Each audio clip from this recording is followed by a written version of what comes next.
Halo Sobat WK, 10 November identik dengan Hari Pahlawan. Pahlawan tidak melulu soal pejuang di masa kemerdekaan, tapi di era sekarang ini pahlawan bisa datang dari kalangan guru, tenaga pendidik lainnya, TNI, Polri, ataupun orang-orang yang berjuang untuk kepentingan orang banyak. Termasuk diantaranya Mas Eko Sulistyo, pemilik kawasan Spirit Paintball yang ada di kawasan Cibubur ini. Beliau merupakan entrepreneur dan relawan kemanusiaan.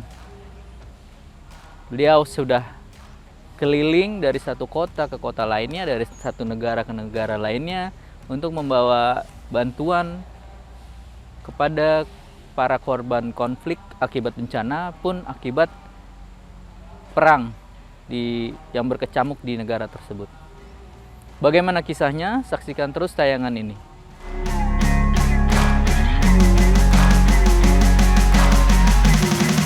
Ya Sobat WK, sekarang saya sudah berada bersama Mas Eko.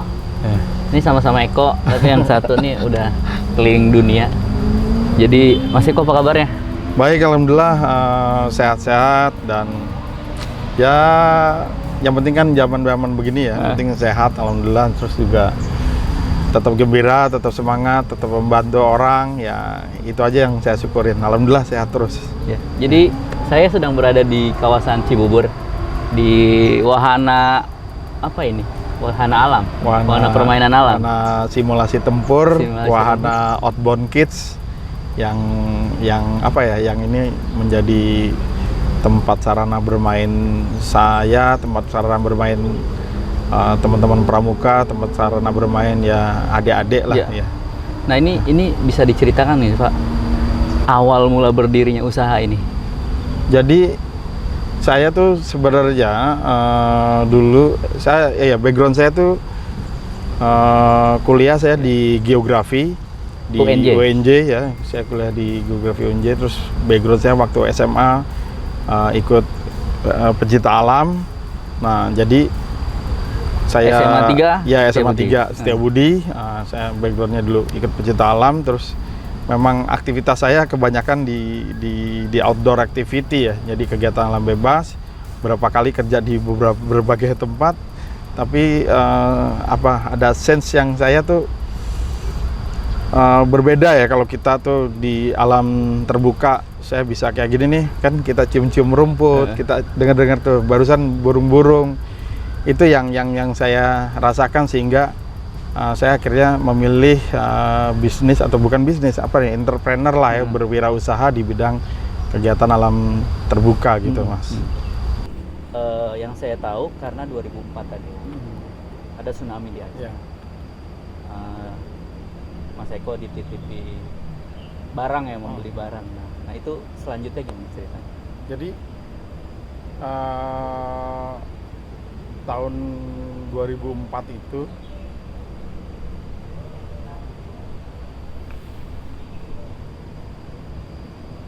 bicara tsunami Aceh 2004. Saat itu saya memang tanggal 26 itu menyaksikan di televisi ya, begitu dahsyatnya tsunami Aceh. Nah jadi ceritanya ada kawan karena dia tahu saya memang dari SMA, dari kuliah juga saya bergerak di kegiatan alam bebas. Ada kawan medis butuh perlengkapan personal di alam terbuka. Saya sudah tahu pasti ini buat di Aceh. Nah dia kontak saya, Mas Eko, saya ada tim medis nih, tim dokter nih, dia bilang gitu.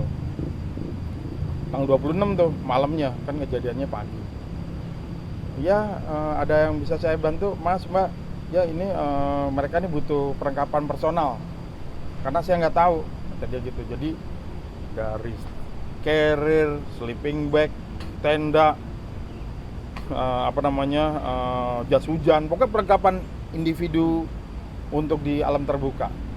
Kurang lebih sekitar 50 atau 80 dokter gitu, tim medis pokoknya. bencana nih dasar Pak Seko gitu. Iya saya tahu. Nah mereka butuh itu, terus saya dengan jadi dari masker apa segala macam lah dulu.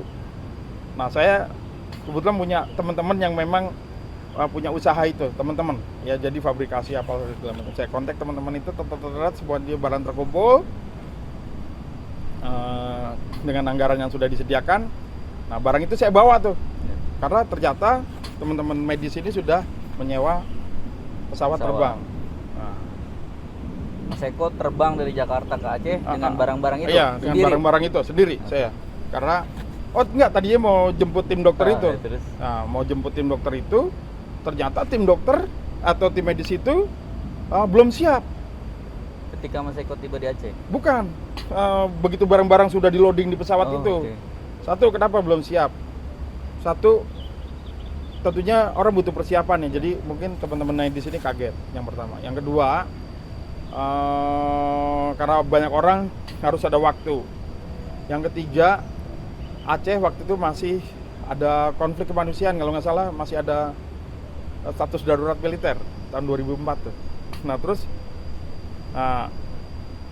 tapi kan alat-alat ini udah dikumpulin, udah dibeli. Terus pesawat udah harus berangkat. Ya mau nggak mau saya terbang bawa tuh alat-alat itu. Nah jadi begitu sampai sana, wah itu airport tuh nggak karu-karuan. Jadi 27, kalau nggak salah tanggal 27 nggak karu-karuan.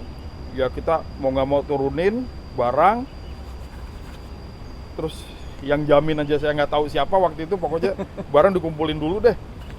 Nah itu masih di bandara? Masih di bandara. Terus saya jaraknya cukup jauh ya. Waktu itu saya diajak teman, kok lihat dulu yuk ke Masjid Baitur Rahman apa masjid besar deh pokoknya di Kota Banda Aceh.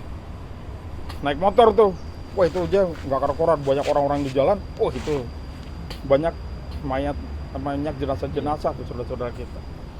Nah saya balik lagi ke airport, akhirnya pesawat balik tuh, pulang. Barang-barang udah ditinggal ya? Tanggal 28 tuh, tanggal 28 saya barang-barang saya tinggal, terus saya janjian sama orang untuk menjaga itu semua. Nah saya sampai di Jakarta dapat transferan saya dari teman saya yang order itu, ini barangnya ini jumlah ini segala macam, dengan nilai totalnya sekian. Nah oke, pas saya terima uang itu harus saya bayarkan dong ke teman-teman, ke beberapa, ada 2 provider ya. Yang saya ini. Berarti Pak Eko ambil barang itu belum bayar? Belum bayar. Modal kepercayaan aja ya. Ada beberapa yang sudah saya bayar DP tapi pakai uang saya. Nah, pas saya ngomong, Bu, saya mau bayar nih Bu, ini barang-barang ini nih. Oh iya nih uangnya saya terima ya. Ya. Tapi begitu uangnya saya terima, dia panggil saya lagi. Itu yang saya masih ingat. Tapi orangnya mungkin nggak usah disebutin. Mudah-mudahan Allah catat kebaikan dia. Dia panggil saya, Eko sini deh. Iya Bu, ada apa Bu? Saya titipin uang yang tadi. Iya, yang dia titipin ke saya tuh nilainya sekitar 400-an lah. 400 juta? 400 juta. Kan peralatannya banyak waktu itu juga. Ini titipin buat kamu, kata dia. Buat apa Bu? Ya kamu kan pasti akan balik ke sana lagi. Itu yang kamu akan balik ke sana lagi.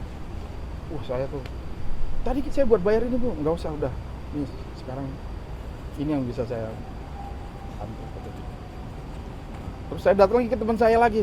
Kalau itu perlengkapan medis ya, kalau yang hampir 400 itu, jadi dari baju coverall apalah segala macam lah. Nah saya ke teman saya lagi, nilainya sekitar 200-an. Ini awak carrier apa segala macam gitu. Saya kasih, terus dia bilang, nih kok saya terima ya. Ya Mas, ini saya terima. Nah, lo ada berangkat lagi nggak? Ya Mas, insya Allah saya berangkat lagi. Ya udah kalau lo berangkat lagi, ini bawa uang.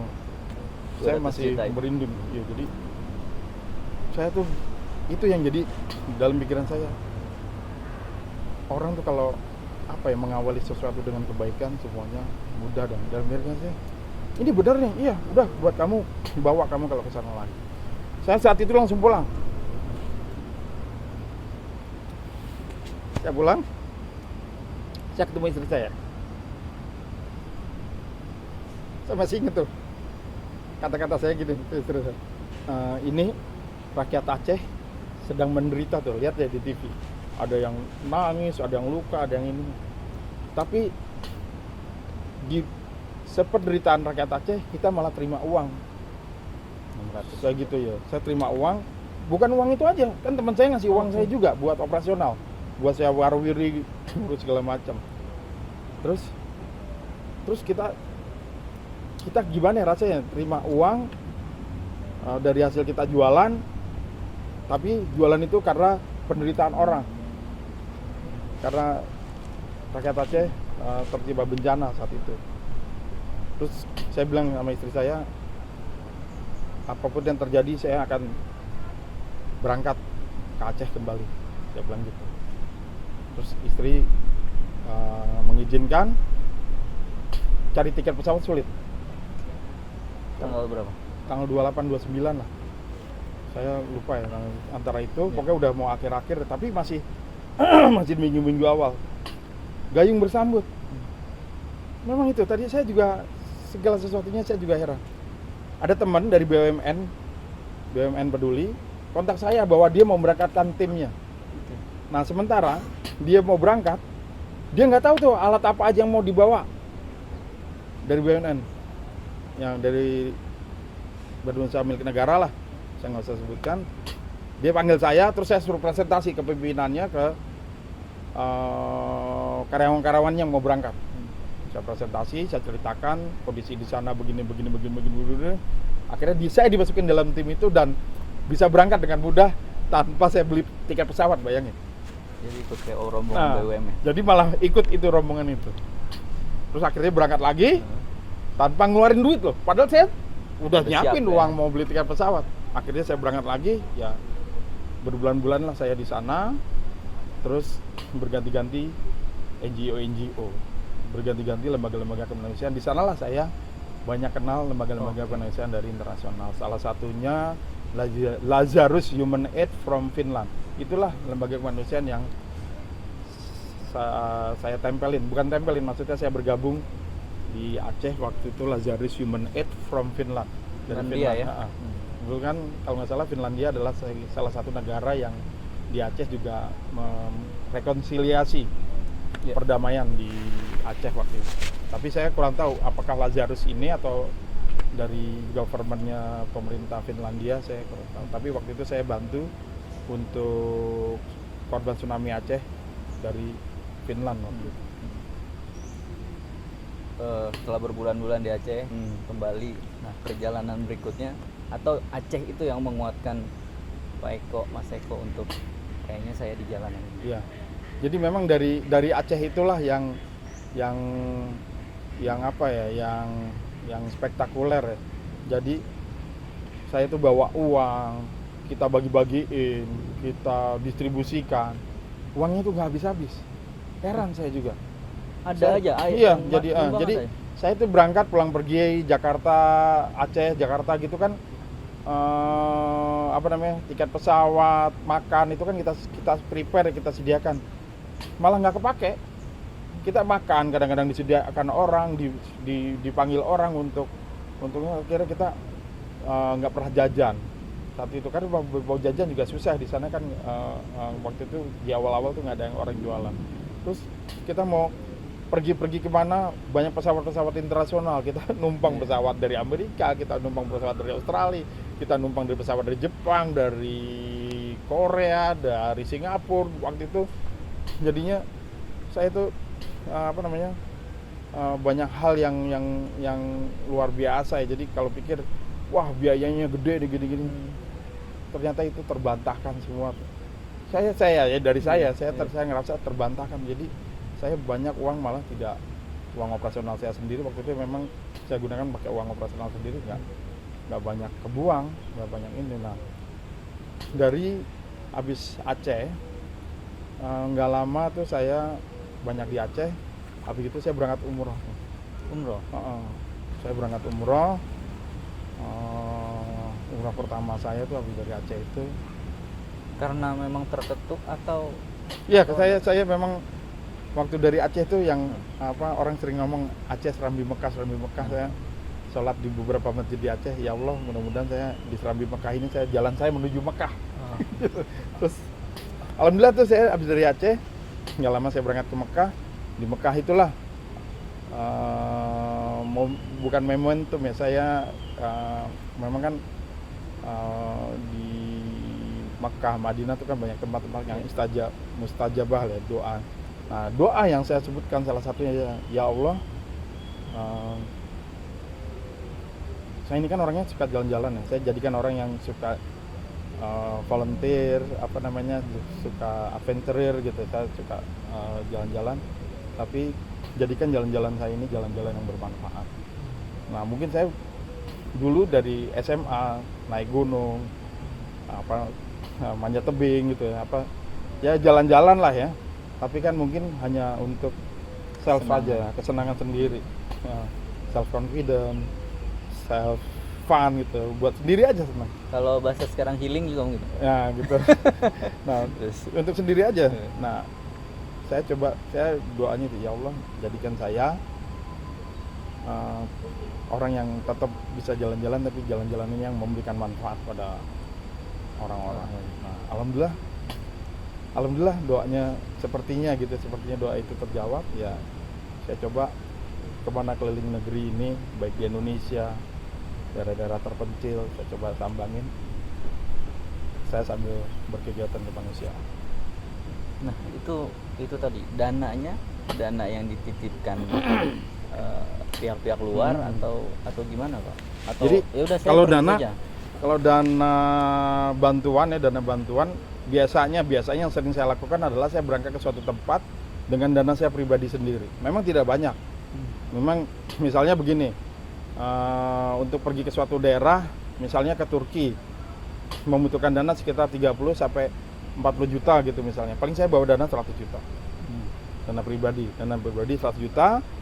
Nah, biasanya saya akan datengin tuh tempat-tempat yang membutuhkan, misalnya di situ ada gempa bumi, misalnya di situ ada tsunami, misalnya di situ ada banjir bandang, misalnya di situ ada konflik kemanusiaan.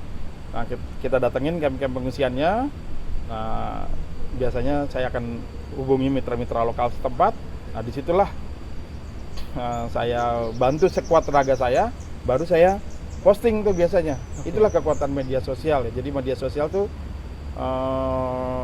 ada sisi negatif. Kalau kita bisa lihat sisi negatif, ada sisi positif yang luar biasa dahsyatnya, yaitu tadi power of media sosial itu. Saya biasa bagi ke teman-teman yang memang sehati, sejalan dengan pikiran dan ini di kemanusiaan. Banyak kok teman-teman yang saya nggak usah sebutkan ya satu persatu, dia memang mau untuk berdonasi kepada saudara-saudara yang membutuhkan tanpa disebutkan lembaganya, tanpa disebutkan namanya, dan banyak. Dan selama ini alhamdulillah saya tetap. Berarti dari postingan itu mengalir bantuan. Betul ya. Biasanya saya ke pribadi ke teman-teman, alumni kuliah, alumni teman-teman sekolah, alumni atau teman-teman yang ketemu di beberapa negara. Dan itu juga bukan hanya orang Indonesia, teman-teman yang ada di Malaysia, teman-teman di Brunei, teman-teman di Singapura, teman-teman aja yang ini saya lagi di sini. Ada teman-teman yang dulu kita kunjungi di Eropa, posisi saya lagi di sini. Oh iya kok, apa yang dibutuhin di sana? Biasanya begitu, terus mereka bantu gitu. Tapi itu pure ya, artinya tidak ada mereka berharap dipublikasi. Iya, betul, banyak ya. Ya mudah-mudahan teman-teman saya yang selama ini bantu saya jangan bosan-bosan. Insya Allah nggak tidur. Nah, kalau kata orang Jawa, Gusti Allah boten sare. Mudah-mudahan itu kecatat semua. Dan itulah jadi jalan wasilah kita mudah-mudahan di surganya Allah. Nah, pernah nggak Pak ada lembaga yang minta bantuan, Mas Eko ini tolong dibawa ke wilayah A, negeri A, atau memang semua berawal dari niat pribadi Mas Eko? Oh banyak di Indonesia ini, alhamdulillah juga ya, mungkin perlu disampaikan juga, Indonesia ini baru-baru ini dapat penghargaan sebagai negara paling dermawan di dunia. Iya, iya, iya. Ya. Nah, itu tidak terlepas dari itu tadi. Yang pertama tadi individu-individu di Indonesia. Itu nggak bisa ditutupi. Terus kedua, yaitu tadi banyaknya lembaga-lembaga kemanusiaan di Indonesia, filantropis di Indonesia, itu yang membuat citra baik Merah Putih, yang membuat citra baik Indonesia di mata dunia. Jadi Indonesia di mata dunia itu bisa berkibar merah putih. Kalau saya itu saya melihat pada saat olahraga. Tuh. Terus kedua, yaitu tadi bantuan kemanusiaan. Karena saya selama ini juga walaupun ya yang nitipin mungkin dari teman-teman saya yang di komunitas Muslim di Australia, teman-teman saya yang komunitas Muslim di mana namanya itu Afrika Selatan, mereka tetap ngasih saya yang saya kibarkan adalah bendera merah putih. Mereka nggak minta? Nggak minta. Jadi mereka yang penting udah kok, yang penting kamu salurkan, kamu mau kibarin apa kek terserah, yang penting kan kemanusiaan itu kan nggak ada batas ya bagi mereka itu. Kalau teman-teman saya, bagi mereka nggak perlu itu, karena merah putih bukan merah putih, maksudnya kemanusiaan tuh nggak ada batas ya, nggak ada batas waktu, nggak ada batas wilayah, nggak ada batas apa. Nah, biasanya bentuk pertanggungjawaban Mas Eko ke teman-teman donatur nih apa? Menyampaikan foto, video atau gimana? Jadi gini, kalau teman-teman yang sifatnya pribadi segala macam itu nggak terlalu ribet-ribet amat ya. Jadi saya cukup videokan atau live Instagram atau live WhatsApp. Nih ibu atau bapak atau mbak atau mas, nih bantuannya berupa bahan pangan sebanyak 1.000 paket. Saya distribusikan, ini diterima oleh saudara-saudara kita dari Palestina, diterima oleh saudara-saudara kita dari Suriah, diterima oleh saudara-saudara kita dari Papua gitu misalnya, waktu di Papua kan kita juga di sana. Nah, cukup itu biasanya. Tapi kalau yang lembaga-lembaga, yang badan-badan usaha, badan kemanusiaan, itu biasanya memang harus terperinci dan detail, dan itu memang begitu. Jadi kami juga saya juga mengikuti, misalnya bikin laporan bikin laporannya, salah satunya dokumentasi penerima manfaat. Itu pasti saya kasih atau saya ikutin. Yang kedua, daftar penerima manfaat. Daftar tuh si A, si B, si C penerima manfaatnya. Jadi jangan sampai jatuh ke tangan-tangan atau kelompok-kelompok yang tidak bertanggung jawab. Mereka akan tanda tangan tuh. Nah, data penerima manfaat ini diterima dari mana? Dari lembaga kemanusiaan setempat, lokal yang memang disertifikasi atau memang mendapatkan izin dari pemerintah setempat, ya kan? Setelah itu baru tanda terima bantuan. Itu yang kita lengkapin. Jadi seperti tadi pertanyaan Mas Eko, ya bedanya itu bantuan yang sifatnya pribadi dengan bantuan yang sifatnya dari beberapa lembaga. Ada beberapa lembaga yang sering dan kontinu juga dari Indonesia yang menitipkan. Namanya manusia ya, Mas Eko. Ini jangan tersinggung. Bagaimana memagari diri? Mas Eko kan pegang uang banyak dari orang. Memagari dirinya agar nggak bisa ini memang uang masyarakat itu gimana sih? Kalau bagi saya, yang penting cukup bagi saya adalah cukup bagi operasional saya sendiri. Makanya saya tidak pernah mencampur baurkan operasional saya sendiri dengan uang-uang yang dititipkan. Saya tidak pernah. Jadi kalau memang uang ini uang makan saya, uang transportasi yang saya gunakan pribadi segala macam, saya tidak pernah tuh. Jadi Mas Eko atau siapapun lah mau titip, misalnya 500 juta ke 1 miliar atau cuman berapa ribu, kwitansi yang diterima dari lembaga setempat ya segitu. Bukan diambil untuk keperluan Mas Eko? Enggak ya? Saya pakainya, orang mau nitip mau enggak, saya tetap berangkat. Karena saya pakai uang sendiri. Saya berangkat pakai dana pribadi. Dari hasil usaha yang di sini. Jadi saya menggunakan itu sehingga dana kemanusiaan yang dititipkan itu, yaitu yang saya salurkan. Jadi saya jalan-jalannya jadi bermanfaat karena ada teman-teman tadi yang bantu itu. Gitu. Saya intinya kan jalan-jalan aja. Tapi jalan-jalannya sambil gitu. Iya. Biasanya saya selingin tuh, Mas. Jadi misalnya saya di Afrika gitu ya. Nah, saya coba tanya sama teman-teman lembaga lokal di Afrika ini, di lokasi ini ada nggak tempat yang bagus? Oh, ada, di sana ada danau. Itu tengah hutan gini-gini, entar kita ke situ, aman tempatnya. Nah, kita ke situ. Jadi habis ke suatu tempat pengungsian. Kayak di Somalia. Itu Somalia negeri yang kalau kata orang tuh the number one dangers in the world. Tapi alhamdulillah saya di sana nggak pernah merasa berbahaya. Bagi saya bukan, justru sana banyak saudara. Nah, biasanya kalau saya habis ini, saya tetap orang itu kan butuh refresh ya. Iya. Jadi saya tetap tanya teman-teman, di sini katanya di Somalia adalah pantai terindah dan terpanjang, pantai pasir putih. Iya betul. Nah, saya biasanya tetap Menuju ke tempat itu ya. tempat itu. Okay. Tentunya ditemani oleh orang-orang lokal. Iya. Gitu. Apa yang dilakukan Mas Eko kan nggak mudah ya. Pernah ada kejadian yang paling diingat, suka dukanya paling membekas selain Aceh? Hampir semua tempat ya, karena memang Punya porsinya masing-masing. ya punya porsi masing-masing. Jadi hampir semua tempat. Rohingya juga itu saya pernah berada di perbatasan ya, perbatasan antara Myanmar dengan Bangladesh. Tentara Myanmar nih mengejar-ngejar nih orang-orang Rohingya. Sampai orang-orang Rohingya tuh kayak, kalau kata orang tuh kayak tikus gitu. Sampai, bukannya mohon maaf, bukannya saya mengibarkan tikus, bukan. Sampai mereka tuh sudah tidak dimanusiakan lagi. Sampai mereka berlari, apapun dia terjang untuk menyeberang ke Bangladesh. Di Bangladesh itu ada namanya Teknaf. Teknaf itu namanya Sungai Naf di perbatasan itu. Kalau dia nggak pasang, ya dia maling semata kaki atau sebetis. Tapi kalau udah pasang 2 meter 4 meter, nah mereka nggak bisa lewat. Nah, Lalu? Padahal harusnya mereka harus lewat, karena kalau nggak lewat mereka bisa jadi sasaran. Wah, mereka paksa tuh dengan menyeberangi sungai yang saat itu sedang pasang naik. Yang terjadi apa? Yang tinggal barang-barang yang mereka gendong, mereka panggul, misalnya karung isinya cuman apa segala macam. Yang lainnya tuh udah jadi tubuh-tubuh yang mengambang aja. Dan itu saya sangat miris sekali gitu ya. Jadi kita tuh melihat dengan mata kepala sendiri gitu ya, mereka nyebrang karena kita ada di Bangladesh waktu itu. Terus mereka nyebrang. Mas Eko lihatnya dari dari sisi Bangladesh. Terus mereka ada yang naik perahu, ada yang nggak, kalau yang nggak punya ya jalan kaki. Terus tiba-tiba air pasang. Terus kita kan nggak bisa nolongin tuh, karena kita ada di border. Jadi kita hanya bisa melihat. Dan itulah penderitaan yang Rohingya rasakan gitu waktu itu. Wah, ada yang kakinya sampai hancur kena bahan peledak.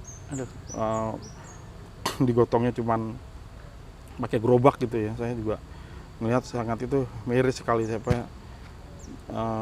Sementara saya bukan dokter, saya bukan medis, di situ banyak orang yang terluka, anak-anak segala macam tuh. Saya sampai ya Allah, kalau saya dokter, kalau saya tim medis, mungkin saya bisa bantu, tapi saya cuma bisa ngelihat aja orang udah sekarat, orang darahnya udah nggak. Itu tuh yang saya rasakan waktu krisis kemanusiaan di Rohingya Myanmar. Terus Suriah juga begitu, waktu pengungsi berbondong-bondong di perbatasan. Wah, itu lagi musim dingin waktu itu, musim dingin. Tahun berapa? Tahun 2013 atau 2014 itu di perbatasan Turki, suhu minus 21 derajat. Itu batu apapun udah diterjang deh orang untuk menyelamatkan diri ke perbatasan Turki.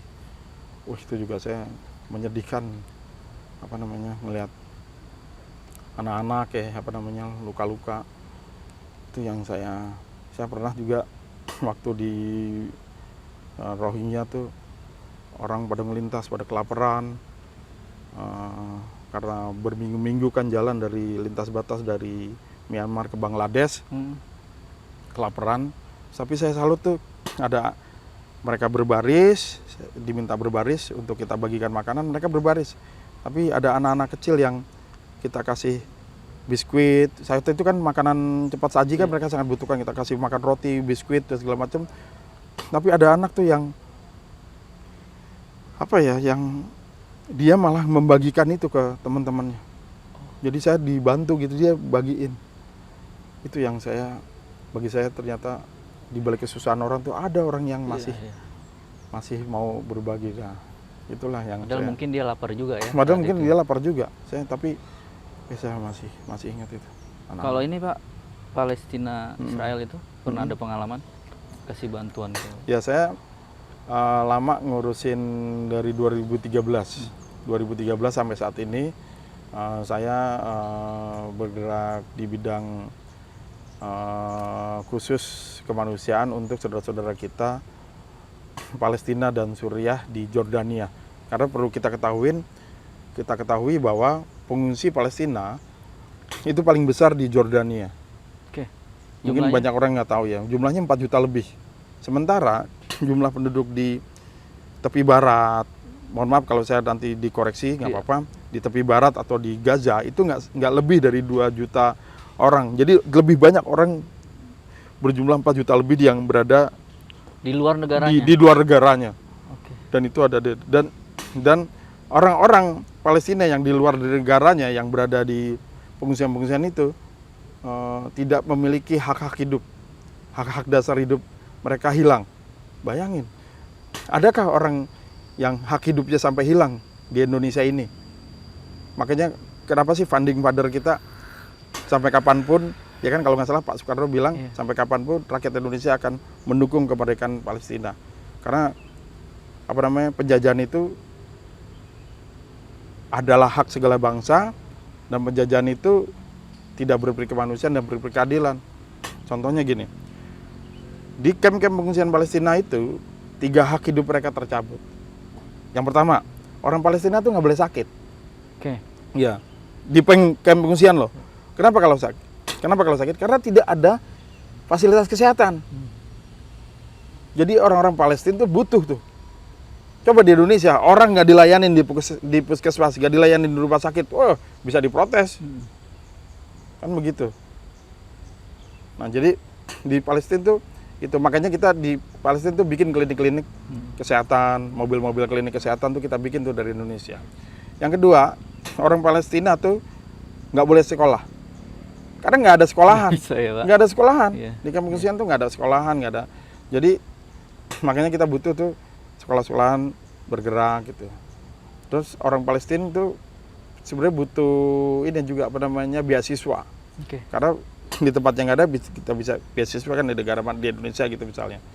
Ada beberapa yang kampus-kampus di Indonesia menerima beasiswa untuk orang Palestina. Yang ketiga, orang Palestina tuh nggak ada yang bekerja. Karena memang dia bisa bekerja. Apa yang Nah, dikerjakan ya? kalau nggak bisa bekerja otomatis dia kan nggak bisa menghidupi keluarganya.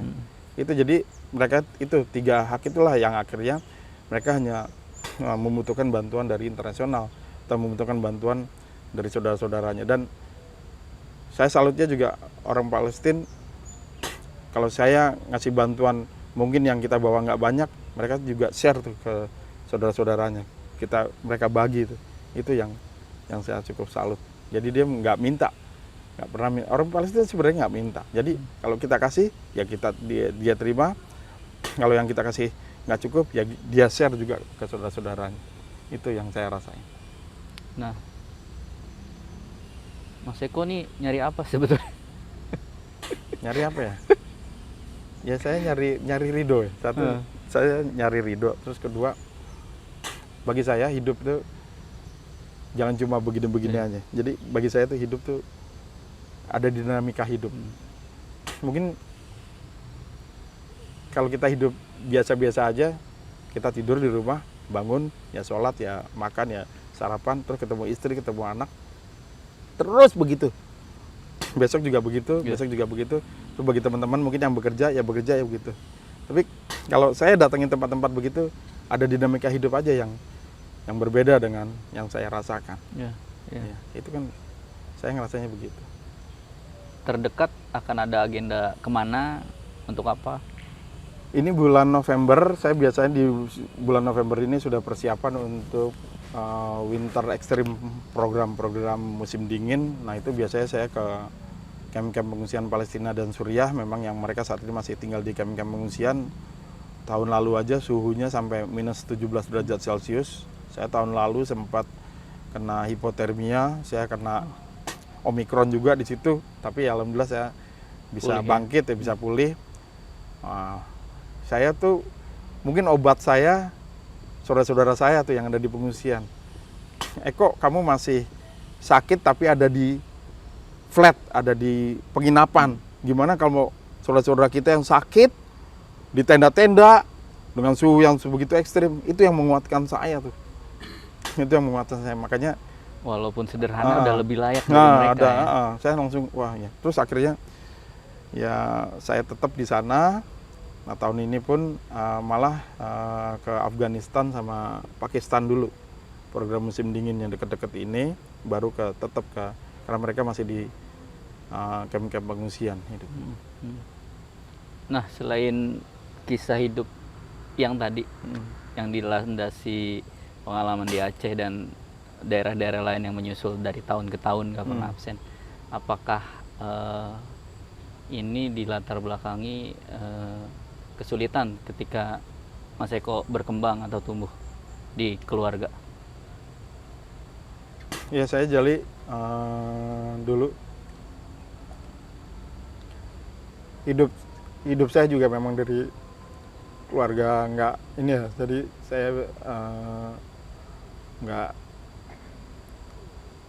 apa ya makan juga memang saya dulu waktu SD lah ya, jadi saya ingat sekali tuh ibu saya tuh kalau masak nasi makan gitu, telur aja kita dibagi berapa potong itu, untuk satu telur itu kita bagi 3 sampai 4. Terus malah saya pernah diajarin ibu saya juga kalau makan tuh lauknya jangan ditelan dulu, disimpan dulu di mulut, yang ditelan tuh hanya nasinya saja. Itu pernah saya rasain. Jadi saya hidup dalam situasi kondisi kekurangan itu ya pernah saya rasakan, sehingga saya tuh ngerasain banget gitu kalau ngelihat orang-orang susah. Saya merasakan sekali kalau ngelihat saudara-saudara kita susah butuh bantuan, apapun saya coba bantu gitu. Itu yang karena ketika kita lagi kesulitan dibantu orang itu sesuatu ya Mas? Iya gitu, betul. Saya kita rasanya sangat gitu. Iya, apalagi kan apalagi kalau hak-hak hidup dasar gitu. Iya. Hak-hak hidup dasar itu kan luar biasa deh, pokoknya saya merasakan rasa aman. Orang tuh kan kalau mungkin konflik-konflik kemanusiaan itu psikologisnya terganggu, itu pasti kalau kita bantu dari jauh pun Indonesia tuh namanya tetap ini. Ya. Mungkin terakhir ya Mas, gimana mempersiapkan diri ketika besok mau pergi, itu apa yang dipersiapkan, terus apakah jaga fisik atau sekedar barang aja, gimana sih Mas untuk memberi bantuan ke satu wilayah gitu? Perlu butuh berapa waktu untuk prepare? Ya, kalau saya ditanya itu, saya mungkin pernah, saya mau cerita ya, saya pernah kejadian konflik Rohingya tahun 2016. Saya waktu itu habis dari Rohingya, ternyata pulang dari, saya transit dari Rohingya, saya dari Myanmar, saya waktu itu transit di Malaysia kalau nggak salah, karena saya harus ketemu teman-teman Malaysia. Ternyata waktu saya transit di Malaysia, saya harus segera berangkat ke kamp pengungsian Palestina dan Suriah tahun 2016. Bayangin tuh. Jadi teman-teman saya itu nggak tahu kalau saya nggak tahu kalau saya sudah beli tiket. Oke. Dari Myanmar ke Jakarta. Nah, tahunya saya pulang tanggal segitu. Nah, nggak tahunya teman saya itu beliin tiket di tanggal yang sama, saya harus berangkat ke Palestina Suriah. Bayangin. Jadi saya cuma punya waktu 4 jam. Jadi ke Jakarta ya, dulu, saya tetap? transit Jakarta, saya langsung telepon istri saya di tempat saya transit. Tolong bawa pakaian untuk menghadapi saya musim dingin, karena kan di Myanmar nggak ada musim dingin. Tolong bawa pakaian untuk menghadapi musim dingin. Ini saya detail, jaket apa segala macam. Terus kenapa? Saya jam 10 malam, saya sampai Jakarta sore jam 5, jam 6 lah. Saya jam 10 malam harus berangkat. Program misi kemanusiaan musim dingin. Jadi istri saya tuh bawa perlengkapan musim dingin, ya jaket, ya kaos kaki apa segala macam. Jadi kita hanya ketemu di airport, terus saya langsung take off terbang lagi. Dan itu pernah.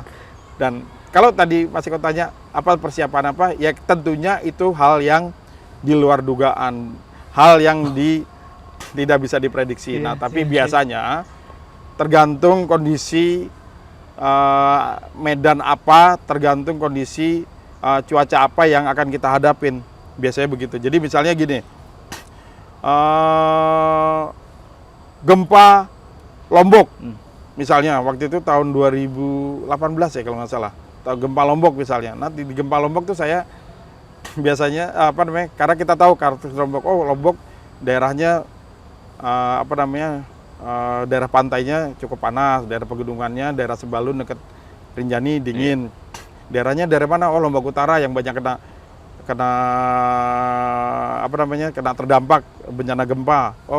Lombok Utara daerahnya. Nah, itu kita harus tahu medan juga.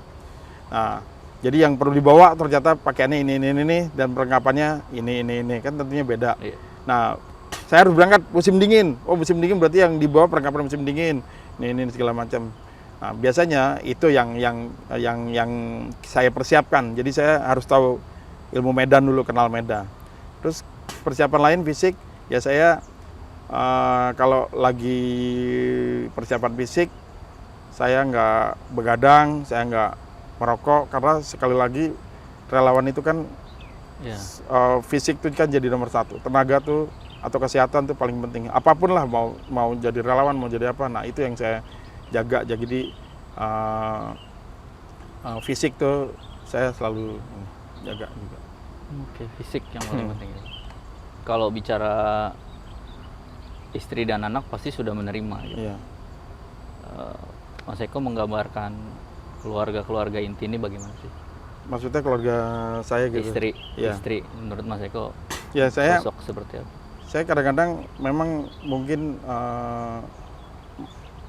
merasa bersalah gitu kadang-kadang ya, mungkin saya tidak terlalu dekat sama istri dengan anak-anak saya, tapi saya suka coba tanya ke mereka, pada dasarnya ayah kamu nih dekat gak sih sama anak? Tapi mereka merasakannya justru kalau ayah lagi nggak ada, justru komunikasi itu malah kita lebih ini ya, jadi saya tuh lebih intens. Jadi ya nggak tahu ya, semuanya kayak seperti diatur ya. Jadi istri juga kalau saya berangkat, buktinya berangkat mendadak pun dia persiapkan dengan barang-barang juga nggak terlalu kesulitan gitu. Jadi selama ini saya alhamdulillah anak-anak, istri juga nggak pernah ada keluhan lah ya. Nah, perlu diketahui juga anak saya kalau bencana-bencana yang sifatnya di Indonesia itu saya selalu libatkan. Kegiatan-kegiatan kemanusiaan. Yang pertama, yang kedua, ketiga, itu selalu kalau memang waktunya tepat, waktu gunung meletus di Merapi, waktu banjir bandang, terus di beberapa tempat, terus di Jakarta, mereka ikut. Istri saya pernah ikut yang di pendistribusian bantuan untuk Palestina Suriah di waktu musim dingin ekstrim, pernah. Terus anak saya pernah bantuan Suriah, yang pertama pernah ikut bantuan Suriah, pernah ikut bantuan Uighur dulu di perbatasan Turki juga tuh lagi musim dingin juga pernah. Nah, anak saya pernah tuh ya, kita bagi-bagikan sepatu ke para pengungsi, ke anak-anak. Sepatu baru. Waktu itu anak saya masih kelas 4 SD kalau nggak salah. Kelas 2 SD.